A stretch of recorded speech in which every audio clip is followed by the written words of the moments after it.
Hey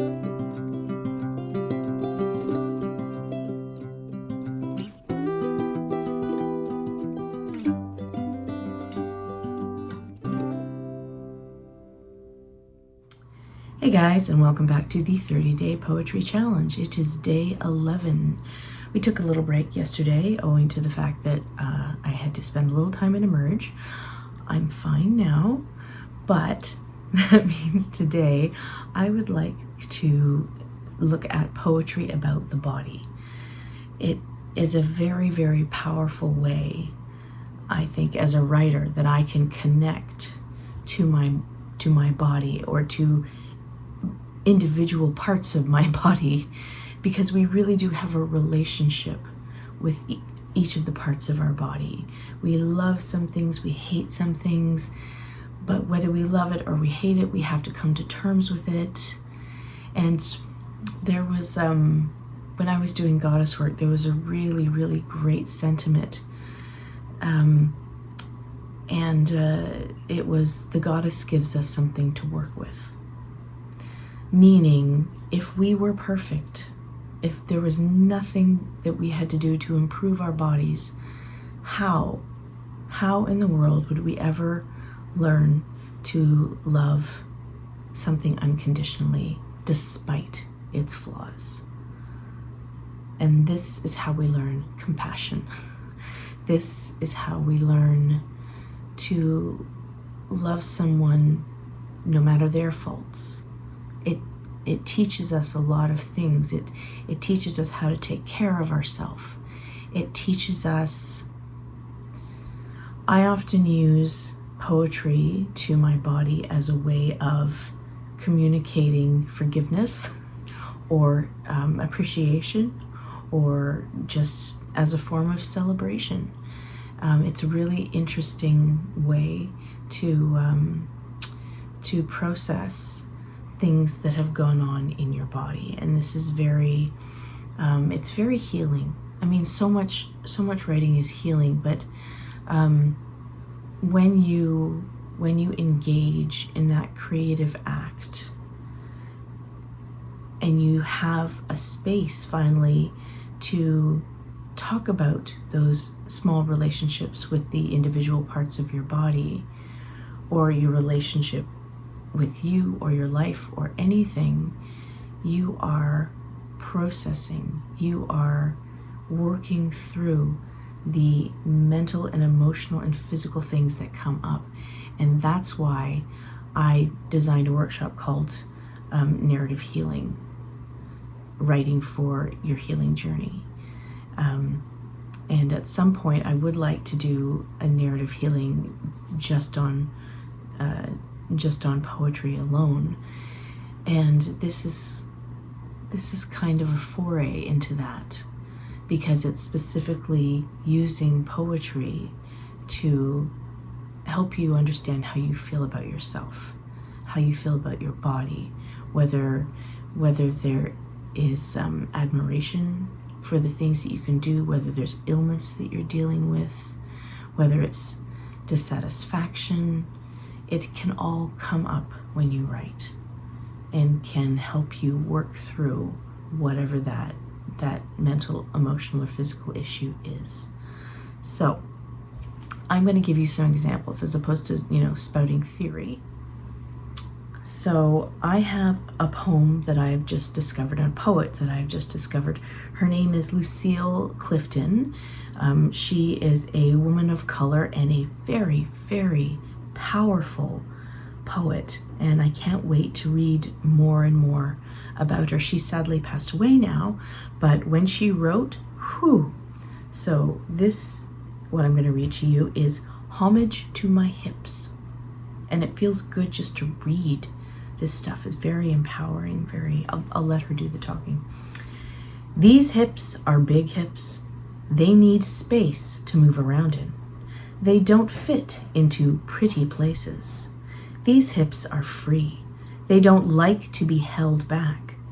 These hips have never been enslaved. They go where they want to go. They do what they want to do.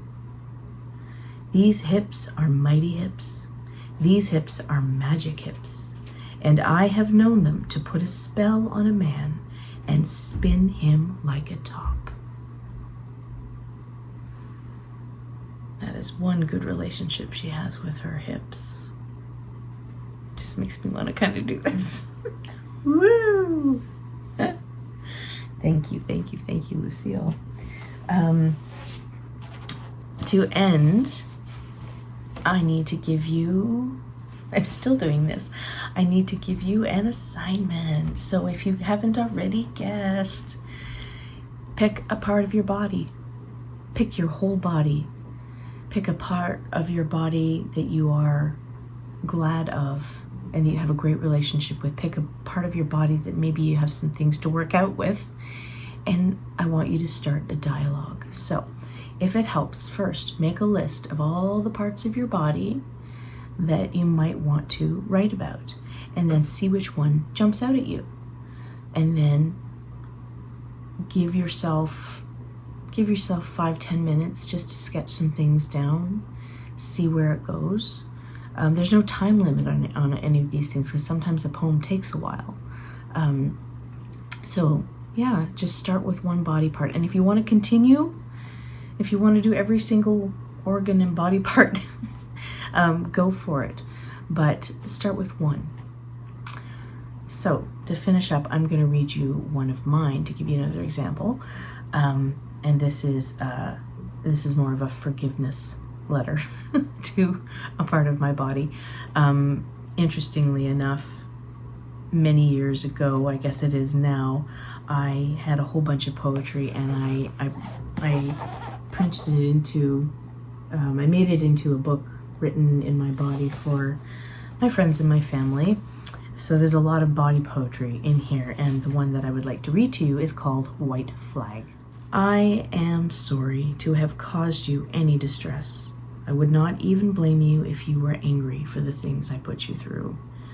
The caffeine, the rich desserts, the alcohol and dairy, the cramping and crying and blood, all because of too much or never enough.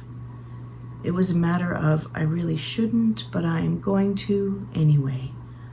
I want to punish myself, and you have to suffer. This poem is a white flag to my gut, to my long length of intestinal tract screaming for attention. You have pushed back with a force to match my blatant disregard, but I want you to be an ally, not an enemy.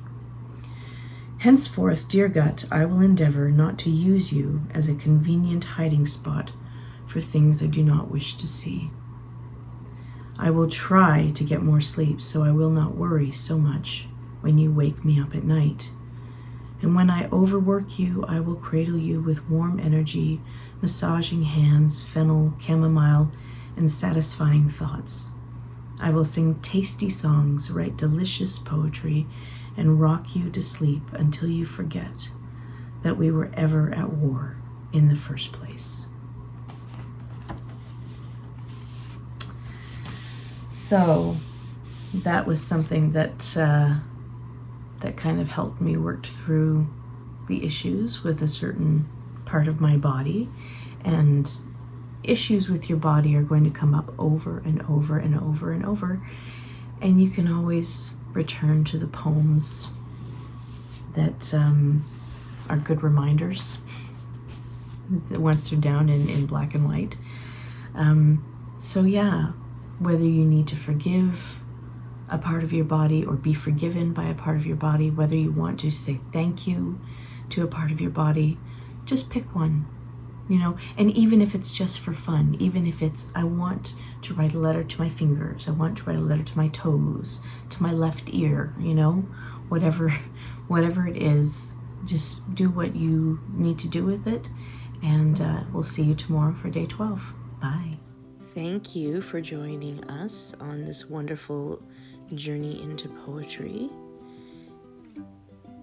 And I'd like to wish you good luck with your own writing and poetry projects.